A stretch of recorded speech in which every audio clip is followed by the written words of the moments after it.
In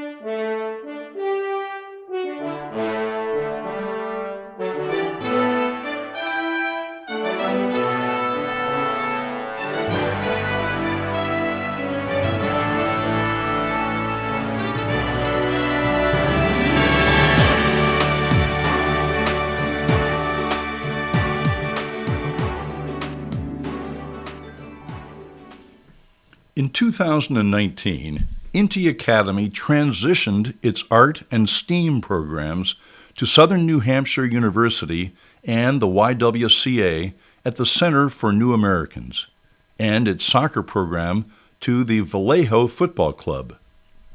This transition marked the culmination of a 10-year journey of an organization that has had a material impact on the youth of Manchester, especially those who are immigrants or refugees. This is the story of the journey of Inti Academy. Max Latona and Rodrigo Marian were coaching suburban kids when they observed a group of ragtag but very talented African kids playing a pickup soccer game at a nearby scrubby field. They had an epiphany. Why don't we provide these Manchester inner-city kids with first-class soccer, they said.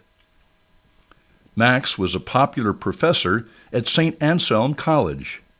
Rodrigo was a former member of the Bolivian national soccer team and a well-established coach. Both knew Manchester well.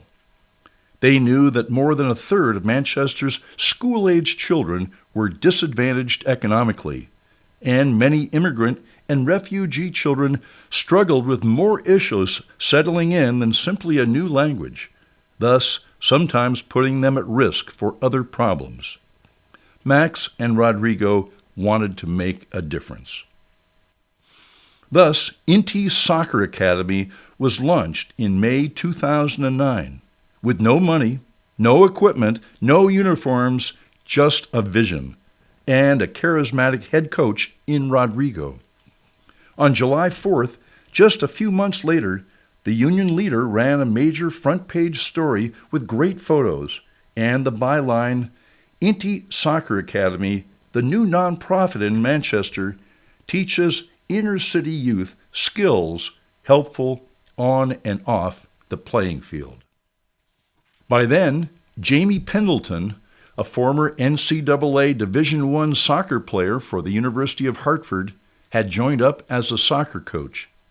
A veteran elementary school teacher, she immediately realized that these refugee and immigrant kids needed much more than just soccer. Thus, the Inti after-school program was conceived.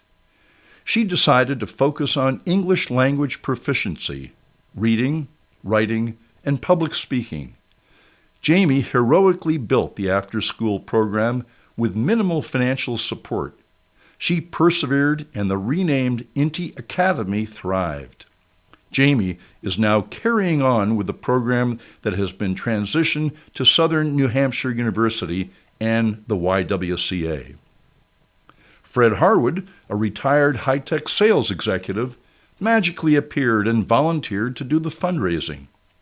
Primarily through grant applications, funds began to trickle in. In Milford, a couple from an opposing team was so impressed with the demeanor of the Inti players, but horrified that the kids did not even have matching socks or shin guards, that they became annual donors. It took 2 years to build a donor base, but after that, Inti was solvent every year. Max, Rodrigo, Jamie, and Fred were joined by many other key contributors. These included Raul Rosa as coach and president, Bruce McCall as art director, David McGrath as secretary, John Bartolotto as president, Matt Sprague as communications lead and president, Josie Hallinan as executive director, Brian Brady as a board member, and Diane Schaefer, Inti's compassionate and dedicated teacher who was always there for her beloved kiddos. In 2009, the first soccer camp was held in Gill Stadium, which was built in 1913. Catholic Charities helped advertise the camp, but it was primarily word of mouth that attracted a huge turnout of all ages. Top soccer coaches from the region volunteered to help. They conducted drills, taught game strategy, provided individual instruction, and organized games. It was an unforgettable and spectacular success. In the 10 years to follow, the range of activities broadened to include multiple camps and travels to out-of-state tournaments. Futsal, indoor soccer played in gymnasiums, was added, and each year Inti had several teams with over 70 players. A foundational principle of Inti Academy was collaboration with other organizations, and the soccer program exemplified this. Over the years, there were close ties with Futsal NH, Vallejo FC, New Hampshire Soccer Association, and the New Hampshire Premier Soccer Academy. A highlight was a trip to the New York area, where Inti players played on a field on top of a parking lot directly across from Yankee Stadium. The Inti players competed against and bonded with the South Bronx United team. Many wonderful individuals contributed their time as coaches. Some of them were Nick Green, Namdi Williams, Andre Simad, Gavin Madden, Ryan Nononha, Gilbert Manier, Osman Cisse, and Natanga Jean Deju, a former student who became a coach. There have been many outstanding players to come out of the program. Guy Kabbalah, who joined Inti during the first soccer camp in July 2009, was selected in 3 consecutive years for the U.S. Under-17 National Team Residency Program in Bradenton, Florida.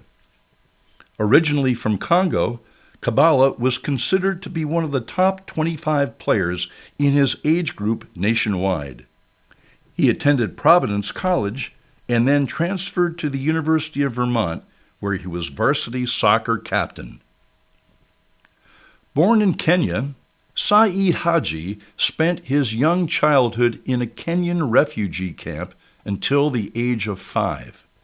In 2004, he moved to the United States and settled in a refugee community near downtown Manchester. He was a teammate of Guy Kabbalah on the Inti Academy senior soccer team coached by Rodrigo Marian and went on to play at Virginia Commonwealth University. In 2019, he was drafted number 2 in Major League Soccer by the San Jose Earthquakes, the realization of the dream of every Inti student. Not all participants became as skilled as Guy and Saeed, but all grew and had fun. Here's a selection from the New Hampshire Chronicle story on Inti, highlighting a more typical young man in the program.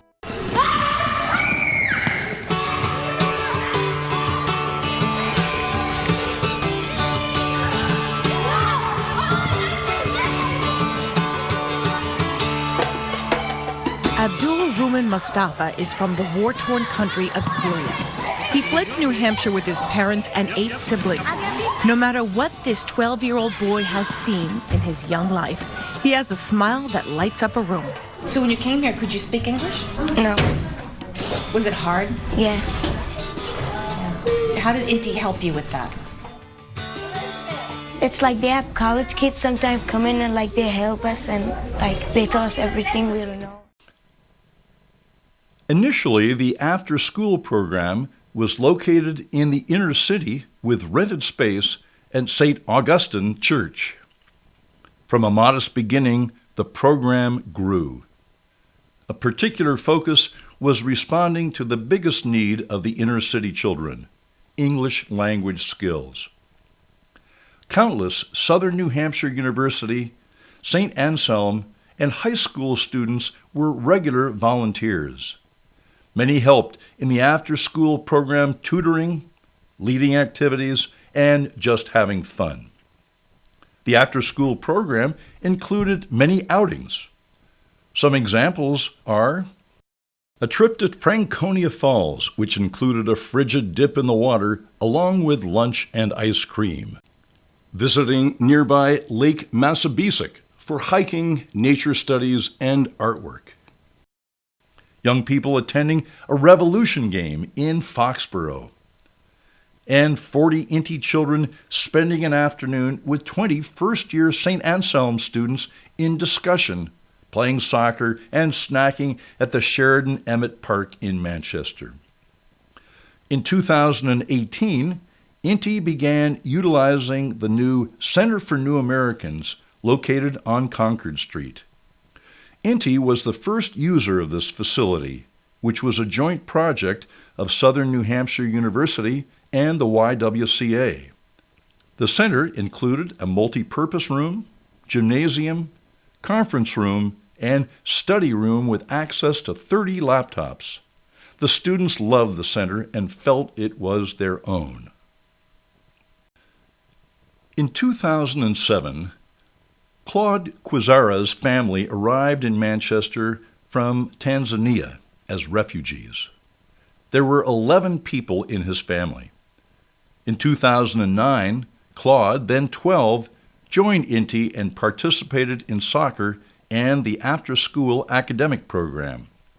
Claude was a sad and sullen kid with behavior problems, but he had a remarkable skill, drawing. He could copy or create just about anything. Board member Fred Harwood enrolled Claude in the Courier Art School, supported him financially, and drove him to Saturday morning classes for 3 years. Then Bruce McCall, the director of art education at the Courier Museum of Art, provided scholarships for additional years of art classes and art camps. During his senior year at Manchester Central, Claude won both first and second prizes in the citywide art competition. Art changed Claude's life. He now walks tall, proud, and full of self-esteem. He attended college and has tutored young children in art. The transformation of Claude's life inspired Inti to form the art program in 2014. A partnership with Courier Museum of Art was formed to teach art classes at the Inti facility, with McCall instrumental in promoting the program. Additionally, Inti students were enrolled in summer art camps conducted at the Courier Art Center on Pearl Street. These were 5-day camps, with the Inti inner-city participants working side by side with peers from the suburbs and other parts of the city. The camps made a profound impact on the lives and opportunities for the Inti students.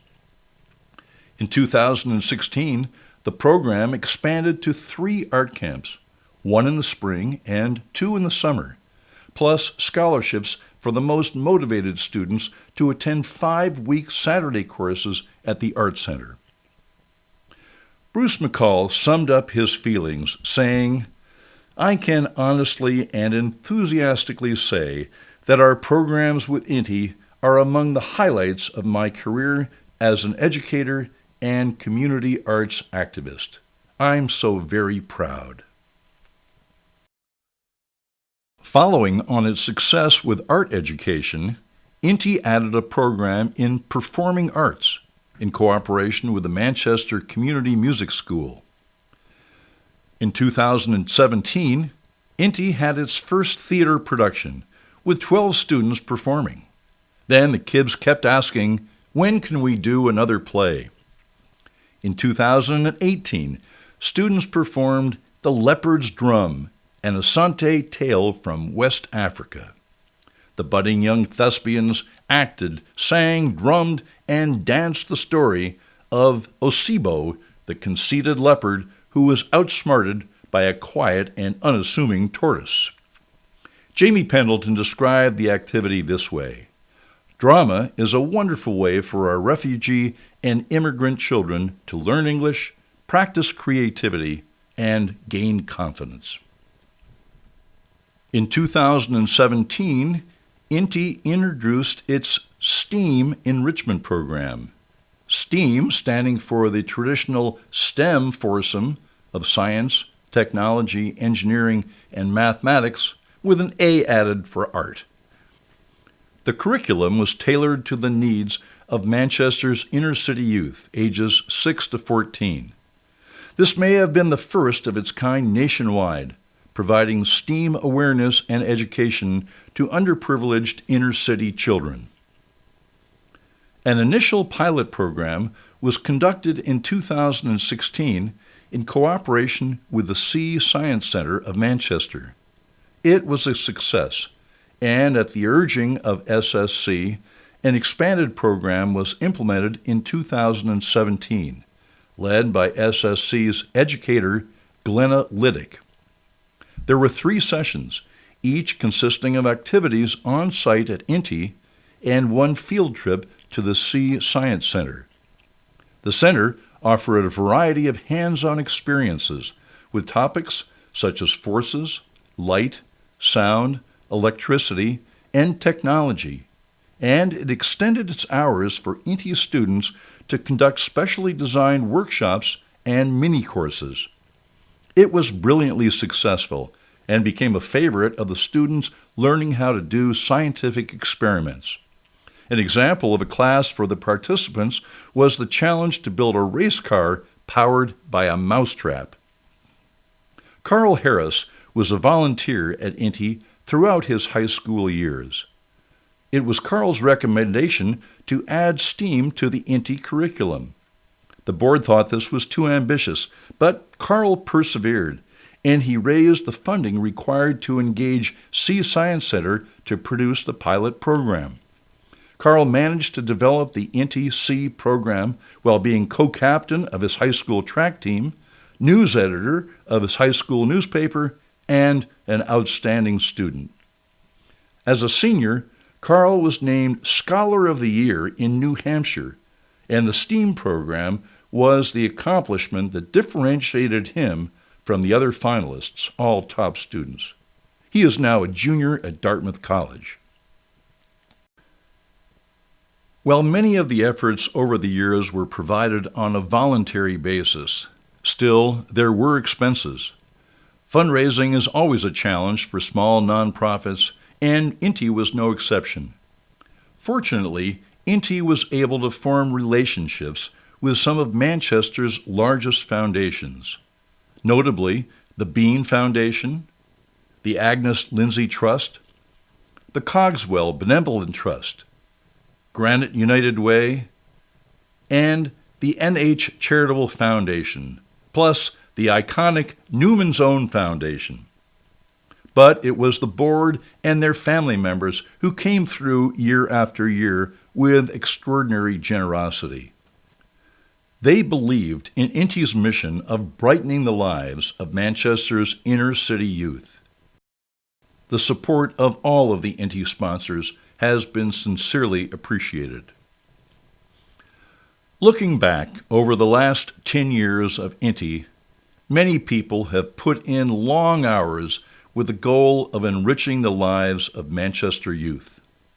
Not only have the lives of the youth been enriched, the lives of all involved have been enriched.